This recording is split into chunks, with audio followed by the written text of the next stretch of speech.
Saudara, beredar di video di media sosial yang menunjukkan politisi PD Perjuangan Basuki Cahayapurnama atau Ahok yang mempertanyakan soal kinerja Gibran dan Jokowi. Pilih presiden, kita tidak mau pilih orang yang sudah tidak sehat. Awalnya Ahok berdiskusi dengan seorang wanita yang menjagokan Gibran di Pilpres. Kemudian Ahok mempertanyakan bukti Gibran bisa kerja saat menjadi wali kota Solo. Tak hanya itu, Ahok juga menyinggung soal kinerja Jokowi. Dia presiden loh. Tapi kita tidak mau pilih orang yang tidak terbukti bisa kerja. Nah, ini presiden loh. Dan lagi pula kita khawatir kalau tiba-tiba Gibran yang naik. Nah, itu dia yang saya bilang. Saya bilang kalau Gibran naik kan bagus. Nah, itu yang saya bilang, Bu. Ibu sih sudah 82 tahun, saya nggak bisa berdebat sama ibu ya. Tapi presiden, kalau cuma 2 tahun, karakter teruji kalau ada kekuasaan. Sekarang saya mau tanya, di mana ada bukti Gibran bisa kerja selama wali kota? Terus ibu kira Pak Jokowi juga bisa kerja? Nah, makanya kita bisa berdebat itu. Menanggapi pernyataan Ahok soal Jokowi tidak bisa kerja, Wakil Ketua TKN Prabowo Gibran Habibur Rahman mempersilahkan publik memberi penilaian. Menurut Habibur Rahman, Ahok pernah mencicipi Jokowi efek pada Pilkada DKI 2012. Habib menambahkan Ahok bahkan bisa menjadi orang nomor 1 di DKI Jakarta pada 2014 juga karena pengaruh sosok Jokowi.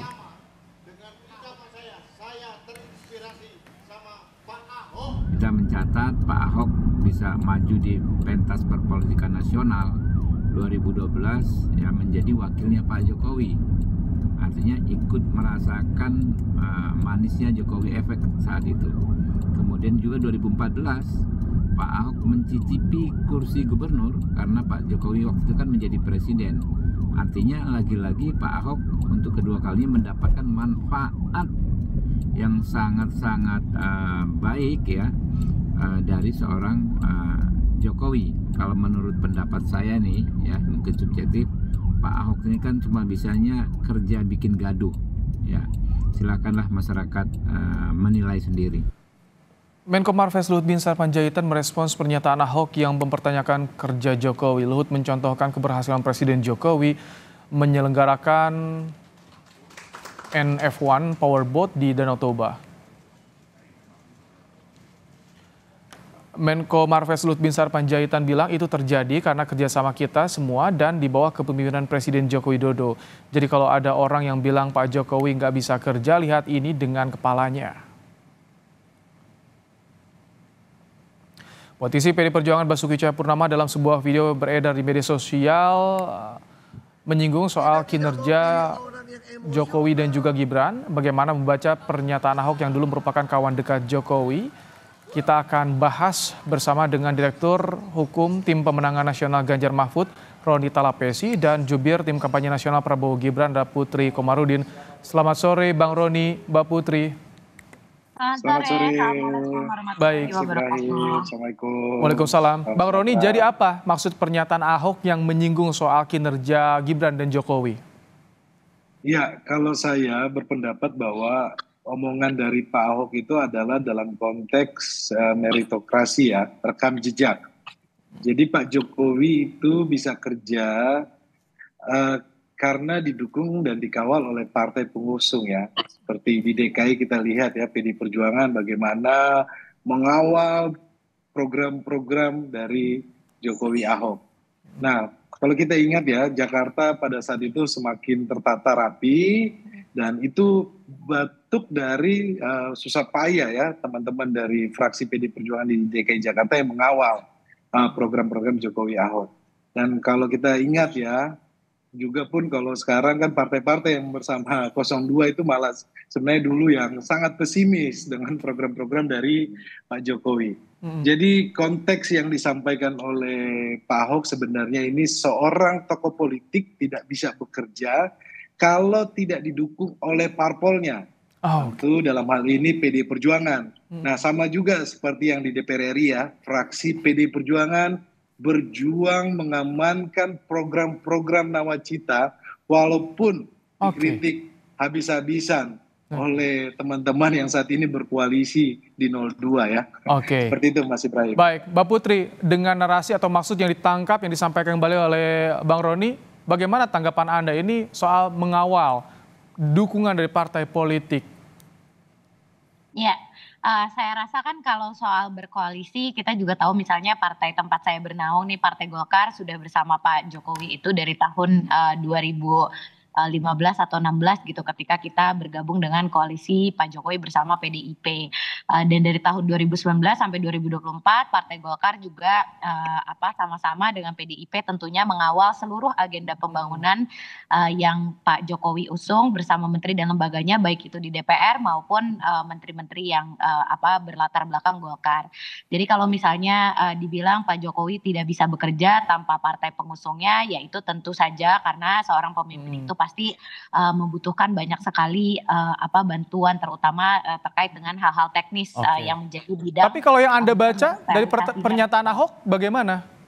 Ya, kalau kita tentu tidak ingin terlalu memikirkan pandangan Pak Ahok karena kan dalam iklim demokrasi ini kan ya tentu sah-sah saja beliau mau berpendapat seperti itu. Apalagi karena memang sekarang beliau mengusung paslon yang didukung oleh Mas Roni gitu. Jadi kalau dia sekarang membandingkan Pak Jokowi atau Mas Gibran dengan paslon yang didukungnya, ya karena itu memang efek karena dukungan dari beliau dan tentu pasti ada bias tertentu yang melihat kandidatnya sebagai lebih baik. Jadi sebenarnya mungkin kalau kita sih ya pengennya ya sama-sama berjuang untuk paslonnya masing-masing tanpa harus mendegradasi kualitas satu sama lain karena toh pemilu tinggal 1 minggu lagi gitu dan kita tentu membutuhkan iklim yang kondusif untuk pencoblosan nanti. Baik, Bang Roni nggak khawatir dengan pernyataan seperti ini karena ada reaksi negatif dari netizen, Bang Roni?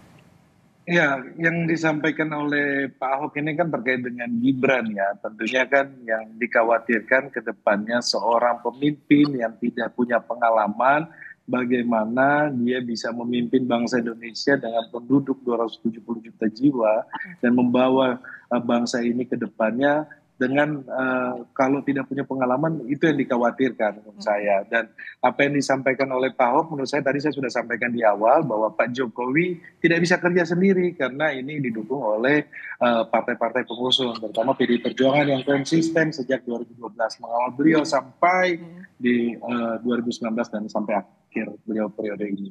Jadi buat kami apa yang disampaikan oleh Pak Ahok ya publik bisa menilai bahwa yang disampaikan tentunya hal yang menjadi masukan kepada publik agar dalam hal ini Pilpres ini sangat hati-hati memilih pemimpin. Karena yang di kedepannya kan ini bukan lagi Pak Jokowi, tapi kita lihat adalah Saudara Gibran kan. Kalau Saudara Gibran yang tidak punya pengalaman bagaimana bisa memimpin bangsa ini. Saya pikir sih seperti itu. Baik. Ketika Gibran soal kinerjanya disinggung Mbak Putri, apakah ini bisa berpengaruh pada keterpilihan atau elektabilitas Gibran nantinya? Ya, yang pertama kalau soal Mas Gibran kan teman-teman yang berasal dari kota Solo sudah melihat sendiri kan kiprah beliau selama menjadi wali kota, ada membawa kota Solo ini dari yang ekonominya terdampak sangat negatif pada saat COVID sampai dengan -17 dan akhirnya bisa melambung lagi sampai dengan 4% pada tahun 2021 dan akhirnya melesat sampai 6,25% pada tahun 2022. Jadi dalam pertumbuhan ekonomi kan ini kan juga ada penciptaan lapangan kerja di situ, ada masyarakat yang tadinya terkena PHK akhirnya bisa mendapatkan penghasilan lagi dan kalau dibandingkan dengan rata-rata nasional 6,2 itu lebih tinggi jauh karena rata-rata nasional kita hanya 5% untuk pertumbuhan ekonomi tahun 2022. Jadi pernyataan seperti ini tak akan berpengaruh signifikan. Dan approval ratingnya Pak Jokowi sendiri kan pada saat ini masih konsisten di angka 75-80% gitu. Jadi alih-alih kita khawatir soal dampak statement ini, justru mungkin ada pihak-pihak yang juga justru harus memikirkan gitu, apakah dampak ini akan konsekuensinya akan negatif gitu kepada elektabilitas dari paslon yang diusung. Karena semakin banyak kita membuka boroknya orang lain, justru orang semakin bertanya-tanya, apakah ini memang tujuannya untuk menutupi borok sendiri, kan seperti itu, Mas. Bang Roni, tadi approval ratingnya Jokowi masih tinggi. Kalau misalkan disinggung ketika kinerja Jokowi, benar ini tidak akan berpengaruh pada keterpilihan paslon yang Anda dukung? Logikanya sederhana Mas Ibrahim, kalau approvalnya tinggi tentunya survei dari 02 ini akan tinggi juga ya. Kalau kita mengacu di beberapa survei itu stagnan di 43-44%. Jadi kami juga melihat bahwa sebenarnya itu tidak hal yang disampaikan itu terkait dengan kapasitas seseorang yang harusnya punya pengalaman tidak hanya di wali kota saja ya, tapi harus punya pengalaman yang lebih karena ini mau memimpin bangsa ini. Bagaimana arah kebijakannya ke depannya. Tentunya kalau apa yang dilakukan oleh saudara Gibran kan ini semua publik sudah tahu karena memang program-program yang di Solo karena ya mungkin ada satu lain hal sehingga program-program itu di Solo sangat terlihat. Jadi kalau kita bicara soal pembangunan yang berimbang, tetapi jadi pertanyaan kenapa hanya kota Solo saja. Gitu. Tapi ya sudahlah, publik sudah bisa melihat. Tetapi buat kami prinsipnya adalah apa yang disampaikan oleh Pak Ahok ini merupakan kritik dan tentunya masyarakat juga bisa melihatnya secara jernih dan luas. Seperti itu Mas Ibrahim. Baik, terima kasih Bang Roni dan juga Mbak Putri telah meluangkan waktu di Kompas Petang sore hari ini. Ya.